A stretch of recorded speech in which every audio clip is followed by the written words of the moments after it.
אהלן, היום אני רוצה לדבר איתכם על אחד הנושאים הכי חשובים בעסקים, וזה מימון העסק.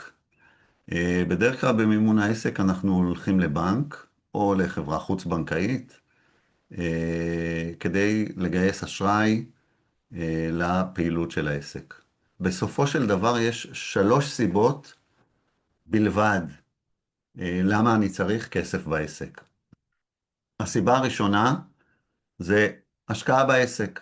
אולי קניתי עסק, אולי אני צריך להקים, אם אני פותח איזה מסעדה או איזה מקום פיזי, אולי אני רוצה לקנות מכונה, יש לי איזה מפעל, אני בעל מקצוע ואני רוצה לשפר את הייצור שלי, אז אני קונה מכונה.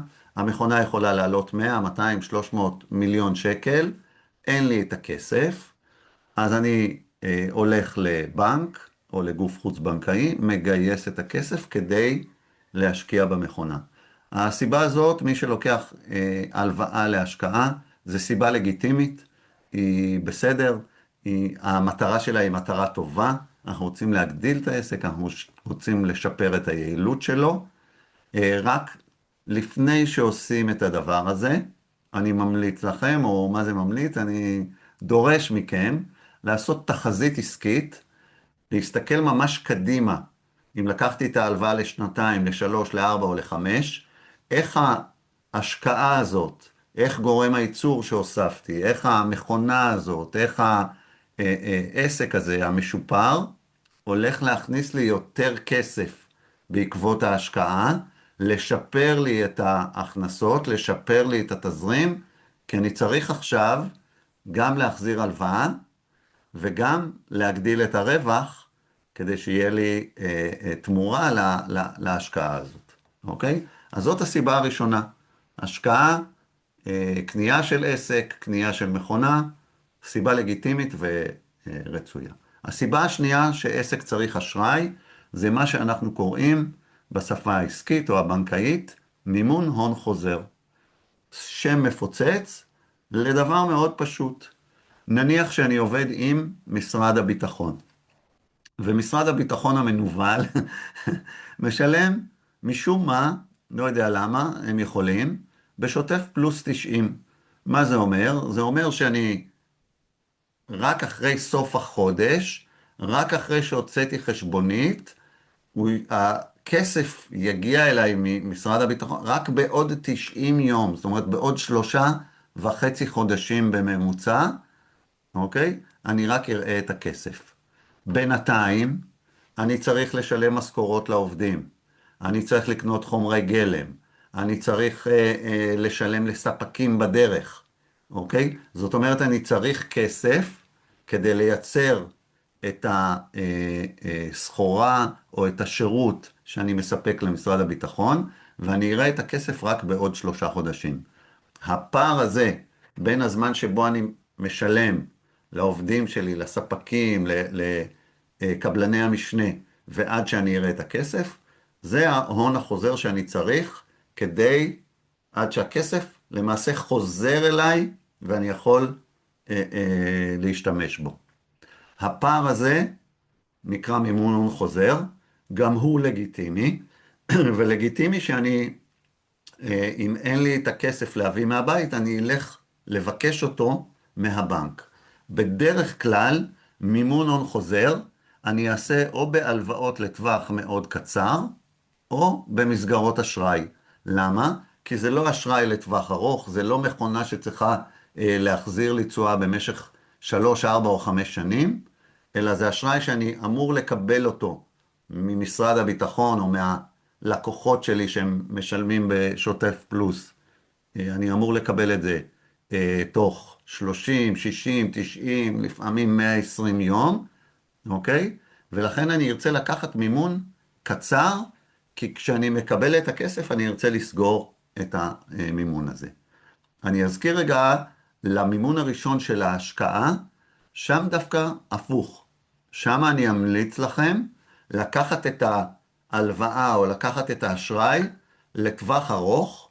למה? כי בדרך כלל מדובר בסכומים גבוהים, שאמורים לתת לי תשואה לאורך זמן, אוקיי? לשפר לי את ההכנסה, ושם זה נכון כדי לא להעמיס על התזרים השוטף, דווקא לקחת ולפרוס לזמן ארוך.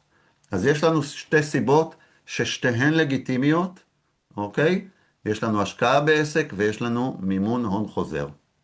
יש סיבה שלישית שבגינה עסקים לוקחים אשראי, והיא לא טובה. זה מימון הפסדים או מימון של משיכות בעלים, אוקיי? מה הכוונה? העסק מפסיד כסף או לא מכניס מספיק כסף, ובעל העסק צריך למשוך כסף הביתה. למה? הבית אוכל, והבית צורך, אז אני לא אמנע מהבית, אלא אני אקח מהעסק ויעביר הביתה. אבל בעסק אין, אז אנשים לוקחים מסגרות אשראי, לוקחים הלוואות, אולי מייפים את זה ומתרצים את זה בכל מיני תירוצים כאלה ואחרים עסקיים, אבל בסוף, כשאני בא ושואל אותם לאן הלך הכסף, ואני בודק את הדוחות ואני בודק את דפי החשבון, אנחנו מגלים שזה מימן הפסדים ומשיכות בעלים. אוקיי? וזה כמובן אור אדום, וזה כמובן לא המטרה של עסק, אוקיי? המטרה של עסק היא כמובן להכניס משכורת טובה לבעל העסק, וגם להשאיר רווחים בעסק, אוקיי? מה שאני ממליץ לכם כרגע, זה לעצור רגע, אוקיי? ולעשות בדיקה של האשראי שיש לכם בעסק. מסגרות האשראי, הלוואות, הלוואות חוץ-בנקאיות, כרטיסי אשראי לפעמים מצטברים שם סכומים מאוד גבוהים שלא נפרעים בשוטף ומימנו משהו. לעשות עצירה, לעשות רשימה של כל האשראים האלה, של כל ההלוואות, של כל המסגרות, אוקיי? וקודם כל לראות מה הגודל של הדבר הזה. ואחרי שעשיתי את זה, אני אומר לכם, לכו ותבדקו מה זה מימן. אם זה מימן השקעה, אוקיי? קניתי מכונה ב-600,000 שקל, ונשאר לי עדיין, החזרתי חלק מהזמן, ונשאר לי 500,000 שקל, מצוין, אוקיי? כמובן אפשר להמשיך לבדוק את זה, אבל רגע, בתור התחלה, ההלוואה הזאת מימנה מכונה, ההלוואה הזאת מימנה רכישה של עסק, ההלוואה הזאת מימנה השקעה בעסק, פנטסטי, אוקיי? לגבי האשראי הקצר, תבדקו האם באמת זה מממן הון חוזר. האם באמת שילמתם לספקים שלכם, והלקוחות שלכם עדיין חייבים לכם כסף, ואם העסק נעצר היום, אוקיי? לספקים אתם לא חייבים, או חייבים מעט, והלקוחות אמורים להביא לכם את הכסף של השוטף פלוס, אוקיי? ואז גם זה לגיטימי. אבל אם זה לא הסיבה הראשונה ולא הסיבה השנייה, אור אדום, תעצרו, תבדקו, יכול להיות שהעסק מפסיד, יכול להיות שהבית צורך יותר מדי ובעל העסק חולב את העסק ומממן משיכות בעלים, וזה אור אדום שהייתי עוצר אותו ובודק אותו ומנסה להפוך את הגלגל. זהו. אז זה ככה כמה זה, לא רואה כמה זה, אבל in a nutshell, אוקיי? בקליפת אגוז, כל תורת המימון של עסקים, תעצרו, תעשו את הבדיקה הזאת ותגידו לי מה יצא לכם. שיהיה בהצלחה, סומך עליכם.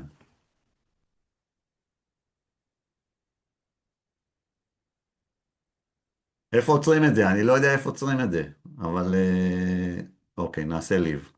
להתראות.